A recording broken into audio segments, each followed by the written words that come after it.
Whenever I talk to people about their fear of public speaking, there is one common theme. Namely, many of them tell me that they are panically afraid of a situation where they get on a stage, they are presenting, everything is going well, and then for whatever reason, they start losing their composure. Now, I'm not sure if it ever happened to you. I know that it happened to me, and it's a terrible situation to be in because you are presenting, things are going well. The audience is reacting very positively to you.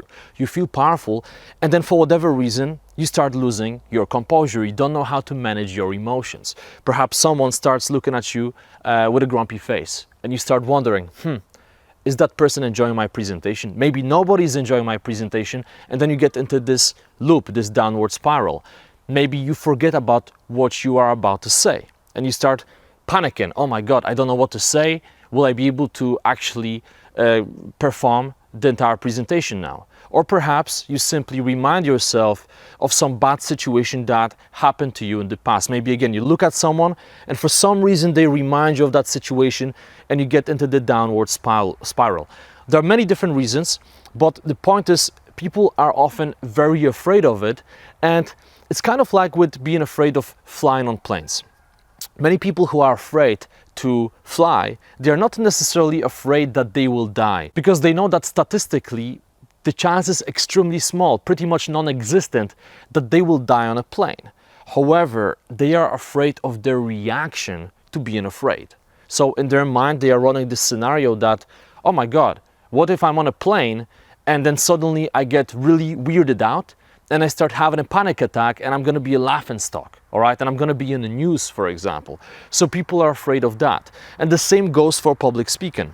People are not necessarily afraid that they won't provide enough value to their audience, but they are afraid that they will have certain reaction to being afraid. So I believe that there are certain things that you can do to prevent those situations from happening, but also if they happen, then those tools will help you to recover. And I like to call it the emergency toolbox. Now, the cool thing about it is that if you learn those tools, the chances are you won't even have to use them. Because having the awareness that you know what to do in case you lose your composure will give you that extra confidence that will probably help you to avoid those situations in the first place. So the first tool is actually very simple. Whenever you are presenting and you start losing your composure for whatever reason, tell people to close their eyes and share some type of story with them. Now, the important thing is that you really need to know those tools very, very well. So if I wake you up in the middle of the night and I ask you, hey, tell me about that story, you know exactly what to say, okay? It's literally embedded in your mind. Because again, you want to avoid a situation where you tell people to close their eyes and then you don't know what to say, okay? Because that would be really terrible.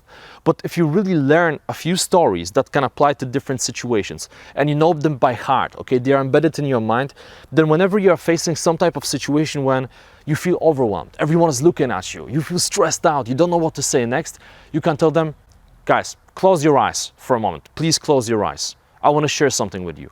And most people, probably all of them, will actually close their eyes. Suddenly what happens? Well, the pressure is gone. Maybe not totally gone, but the pressure is much smaller because just a moment ago, everyone was staring at you with their big eyes, and now everyone is standing like this or sitting like this.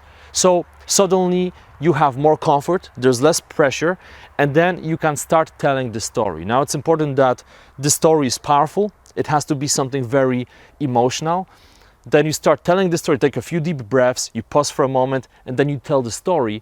And by the time you finish the story, whether it's 1 minute or 2 minutes, you will feel more comfortable, okay? Now, this really works. Obviously, you don't want to use it all the time, but this is a really cool tool that you can use whenever you have a situation when you lose your composure.